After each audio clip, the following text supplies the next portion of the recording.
Welcome back to another episode of Costume Cinematographico. By popular demand in this episode, I will do an in-depth study of the costumes of Daenerys Targaryen for all 6 seasons of the HBO series Game of Thrones. This Part 1 episode will cover seasons 1 through 3, and as usual, the study will include many spoilers. Queen Daenerys Targaryen and the Princess of House Targaryen until nearly the end of Season 6 lived in exile in Essos with her advisors and 3 dragons. Dany rallied the Unsullied of Astapor to her cause and continues to grow the army she needs to take back the Iron Throne. Daenerys is portrayed by British actress Emilia Clarke. Clarke is currently the highest paid actor in television and has been nominated for an Emmy 3 times for her work on Game of Thrones. Star Wars fans might be happy to learn that Clarke has been cast as the female lead in the yet untitled Han Solo film. Dany, as she is sometimes called, is the younger sister of Rhaegar Targaryen and Viserys Targaryen, and is the paternal aunt of Jon Snow, because of that R&J thing. Dany is the youngest child of King Aerys II Targaryen and Queen Rhaella Targaryen, who were both ousted from the Iron Throne during Robert's Rebellion. House Targaryen's sigil is a 3-headed red dragon on a black background, and their words are fire and blood. If you have watched any of my other Game of Thrones series, you will know that the Game of Thrones costumes were designed by Emmy Award-winning costume designer Michelle Clapton. Clapton took a partial hiatus in Season 6 to design the costumes for the Netflix series The Crown, but returned for the final 2 episodes, Battle of the Bastards and The Winds of Winter. During her absence, veteran costume designer April Ferry took her place. Having to create costumes for characters from a variety of locations and climates can be challenging, but I did notice that Clapton favors certain cuts and detailing. For example, both Dany and Marjorie live in warmer climates, so they both wear dresses with short cap sleeves, although Dany's are slightly more Cobra Hood-like and V-neck collars as seen here. They also both wear blues in Season 3. As well, Dany and Marjorie wear structured gowns with open sections that have optimal skin exposure. Michelle Clapton loves curved side panels, and she uses them often in the kimono gowns worn by Cersei and Sansa, and by Dany in the sheer gown, all from Seasons 1. Dany and Cersei both wear armor and heavy jewelry, and like Cersei, whose armor becomes heavier as she gets more paranoid, Dany also adds more heavy jewelry pieces, usually with a dragon element, as she gains more power. Dany and Cersei both wear soft, floating silk gowns, and then as the series progresses, more architectural and structured gowns. Clapton also has a penchant for dressing these 2 powerful women in capes. Finally, Michelle Clapton has incorporated, by way of this stunning embroidery by Michelle Carragher, not so subtle animal references from their house sigils: the dragon, the direwolf, and the lion. Michelle Clapton says of Daenerys' debut costume, Daenerys starts as this very innocent, beautiful young girl, and I just wanted a real elegance of cut and simplicity. Certainly not medieval, it's almost slightly Grecian, but it's her own particular style. Her costume reminds me of the softly draped Grecian styles depicted by Art Nouveau artist Alphonse Mucha and Victorian neoclassical artist John William Godward. As an example is Painting from Alphonse Mucha's 1898 art series and Spring from the Seasons from 1896. Here is Michelle Clapton's design for Dany's viewing costume. Of the costumes, Michelle Clapton says, "At the start of the series, Dany has lived most of her life being told how to dress, initially by her brother. She has 2 key dresses in the first episode, her viewing dress and her wedding dress. The viewing dress is essentially designed to make her look naked, as Drogos come to see the goods basically. It's accented by those dragon head brooches, which also hold it up. This dress is a 2-layer bias cut gown made from a sheer silk chiffon or georgette fabric, the lining a soft gray and the overlay in white. The fabric is likely either silk gauze, a very sheer and lightweight fabric as seen on the left, or a silk chiffon pictured on the right. The gown is reminiscent of the sheer Grecian garment worn by the goddess of magic in the painting, Circe Offering the Cup to Ulysses, the 1891 painting by pre-Raphaelite artist John William Waterhouse, as well as in The Mirror, the 1899 painting by John William Godward. Hair designer Kevin Alexander was also inspired by the beautiful tresses depicted in the paintings of pre-Raphaelite artist John William Waterhouse and Dante Gabriele Rossetti. Michelle Clapton says of Dany's floaty silk wedding dress, "It was meant to unwrap as if Drogo is opening a present." The gown was thought to have been supplied by Illyrio, Dany's guardian in Pentos. This 1905 painting of Lamia by John William Waterhouse with a snake draped around her arm reminds me of the armbands on Dany's wedding gown. Dany wears a Greek fibula, or Celtic brooch in the shape of a 3-headed dragon, both as a fastener at the shoulders of her viewing gown on the left and at the center front of her wedding gown on the right. Notice that this John William Godward painting from 1902, that the model wears the same Celtic brooches similar to Dany. The Celtic brooches, known more accurately as penannular brooches, have the form of a ring with a small break in the circumference. They are associated with early British medieval times, but are also as part of a formal dress in North Africa. On the left is a silver Viking brooch from the 10th century, and on the right is the Tara brooch from the 8th century Ireland. From left to right, here is a diagram on how the circular brooches close. The ones on Dany's viewing dress, however, appear to be stitched on. Michelle Clapton says that Daenerys' wedding dress in the first episode is supposed to be pale like the color of the moon because of how Drogo later calls her the moon of my life and he is her sun and stars.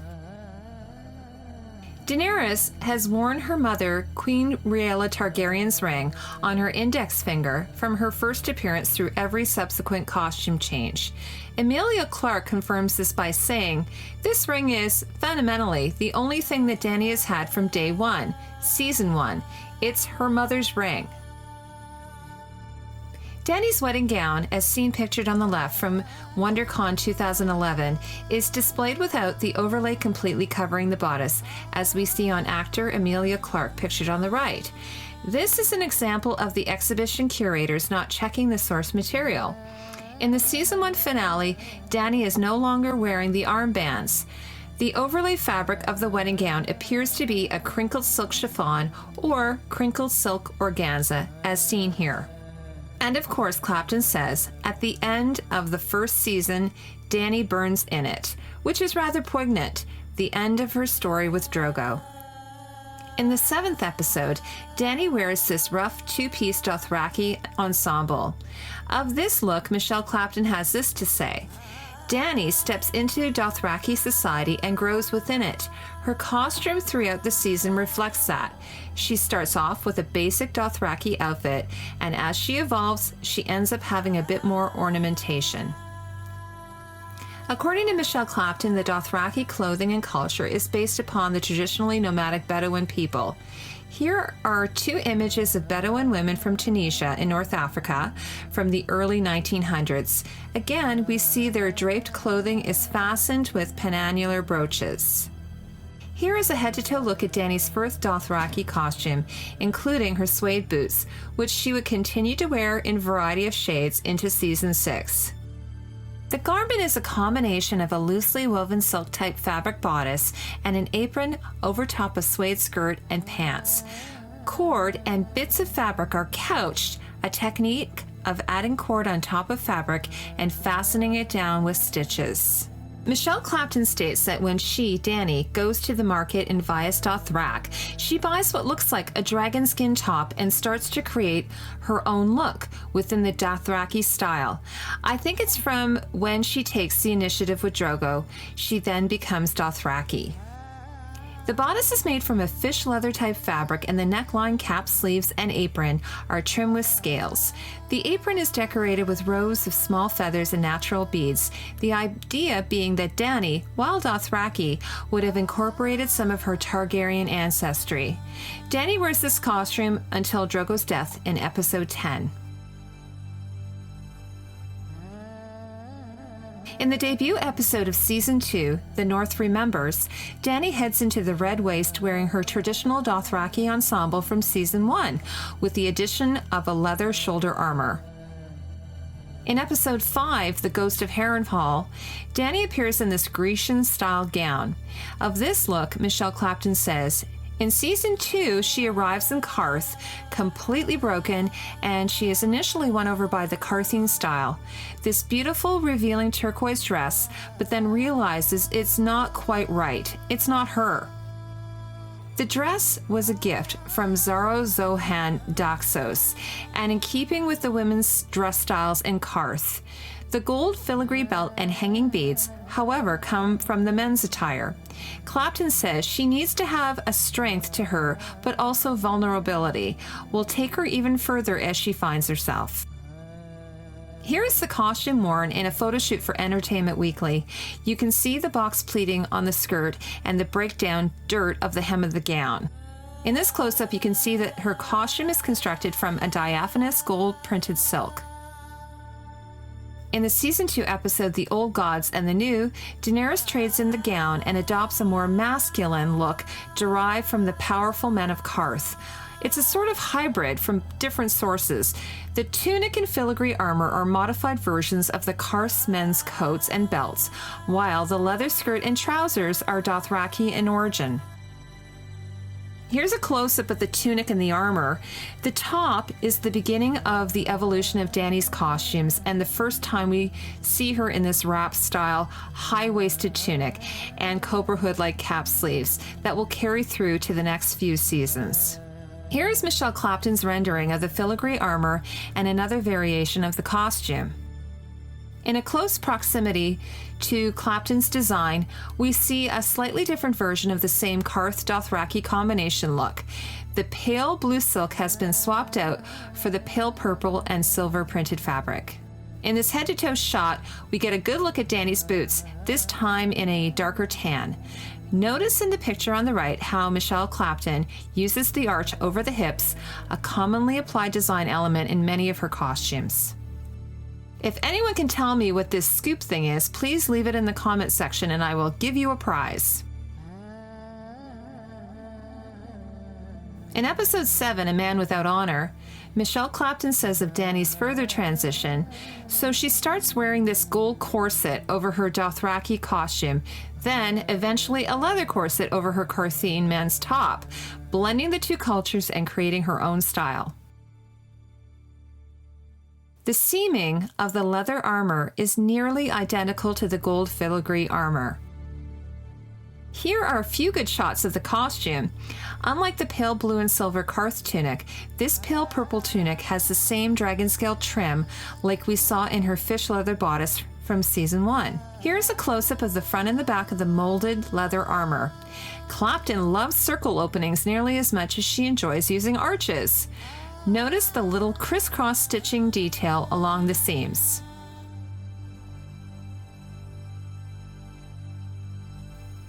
Here is Michelle Clapton's rendering of Dany's Season 3 costume. Of it she says, "The inspiration for Dany's costume and their evolution is very much her story. The color choice was dictated by the fact that the Dothraki precious color is blue, so that's really been the basis of her palette.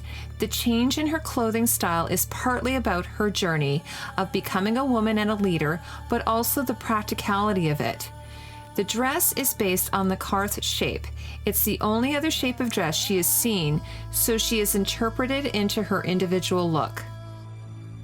Clapton says, "I like to put blues on her because they're a reference back to Khal Drogo and the Dothraki, because blue was their special color. We decided that it was a rare, natural pigment available to them in their region, so it's sort of her weird tribute to him. So yes, blue is a very important color for her, and I think she'll carry that through for a while."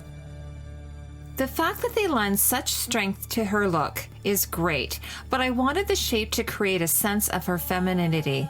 We looked at so many elements and we played with dragon scaling embroidery, and the sleeves seem almost like the hood of a snake. I wanted to draw in the dragons, but also create a sense of armor, something protective about the choices she makes. We also see her in many scenes wearing this fantastic cloak. The fully lined hooded cloak has a wonderful luster. Perhaps it's made with a metallic linen fabric. The costume team made multiple costumes of Dany's bright blue garment because of the intense Moroccan sun that faded the color after just a few days of shooting. Michelle Clapton says that for the first time she's her own person, so she begins to develop her own style with some reference to what we've seen before. She has a control of herself and a control of her look. It's very different, quite a strong look. There are references to dragons in the texture. Dany adopts this decoration style from her brother's own clothing, seen here embellished on his collar because Viserys would have been old enough to remember the dragon scale ornamentation of the old Targaryen court. Clapton states that Dany has been leading a nomadic life, and with the riding she has to wear boots and she has to wear leather trousers. The trousers are practical. The Dothraki are nomadic, so they ride every day. We can also see that the gown is a wrap style, crossing right over left in the same way as the kimono gowns from King's Landing, the arch emphasizing the curve of the hip. From her website, principal embroidery artist Michelle Carragher states that Michelle Clapton wanted a dragon scale-like textured embroidery that starts to emerge on 3 of Daenerys' costumes, which becomes heavier and more pronounced, growing and evolving as the season progresses. Carragher says, I started to be involved in embellishing her costumes in season 3.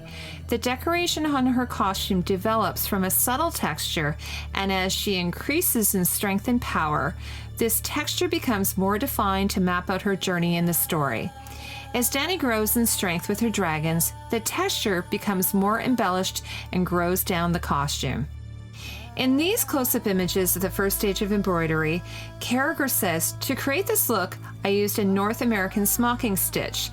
I then used a metallic thread combined with blue embroidery thread to do a stitch called lock stitch in a random manner to fix and blend the smock dragon scale onto the dress. Here is a simplified version of the lock stitch done on some Aida cloth. From Michelle Carragher's website, she shows her step-by-step process on how to achieve the dragon scale technique. Again from her website, here are the 3 stages of the dragon scale texture.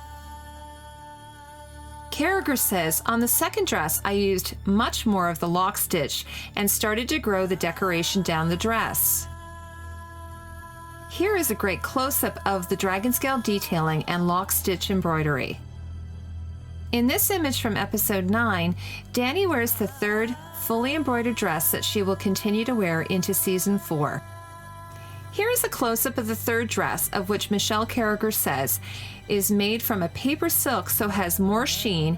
Again, I applied smocked pieces to the shoulders, but added more down across the bust. Again, I added the lock stitch in between, also using pieces of Italian tubular mesh wire, which I open up slightly and use a lock stitch over the top. The decoration is heavier than the previous dresses and grows further down, trailing off down the skirt panels. The final embellishment is a few Miyuki tulip beads and Miyuki drops in matte metal patina iris on the edge of the sleeve and neck, adding down another scale-like texture. Here is a close-up image of Dany's dragon claw pendant. In a 2013 interview with Fashionist, designer Michelle Clapton said, I was in Dubrovnik at this amazing shop. I really wanted one more dress for Daenerys and I didn't have time to do it. So I walked into this shop and I saw our slave dresses. There was this Violet dress and I was like, oh my God, it's a slave dress. I had run out of time and was really worrying about what to do, she said, when suddenly here was this dress that, with a few alterations, came to represent Daenerys' homage to the suffering slaves. It was meant to be because I hadn't had time to pull something for the scene. She wears a higher version of a slave costume, and she wears the necklace that is based on the slave costume, Clapton says. She is becoming the leader of an army, and she needs to look strong. In episode 8, Second Sons, Dany dresses in this luxurious wrap-style robe after Dario, disguised as the Unsullied, steals into her tent while she is having a bath. The robe is similar in color and style to this silky robe Dany wears when she seduces Khal Drogo in Season 1. The silk or linen robe is cut in a similar fashion to her dresses. It overlaps left over right with a high waistline and princess seams. While you can't see it in the image, the robe has overly long sleeves that are tacked up and a long train with a sack-back style collar. Finally, the bodice features knife-pleated gathers that taper into a tie at the side. Here is a sketch for Dany's leather armor piece that she wears at the end of Season 3. Clapton has also sketched a back version, again with a circle opening to match the dress. The collar has the similar cobra hood shape as the dress, although with a slightly more upturned shape. In this image from episode 10, we get a good look at the rivets holding the cross straps in place. Dany wears a slave choker as a homage to the freed slaves. She wears this choker again in Season 4. Here is a back version of the armor. The circles don't quite line up. Not sure if that is intentional. We see in close-up the buckle fasteners at the back. That concludes part 1 on the costumes of Daenerys Targaryen. Make sure to check out part 2, where I continue to analyze her costumes from seasons 4 to 6. If you have a comment about what you saw in this video, or you want to add something that you feel that I missed, please do so in the comment section below. And if you like what you see, don't forget to subscribe to my channel and like and share my video. Thank you so much for watching.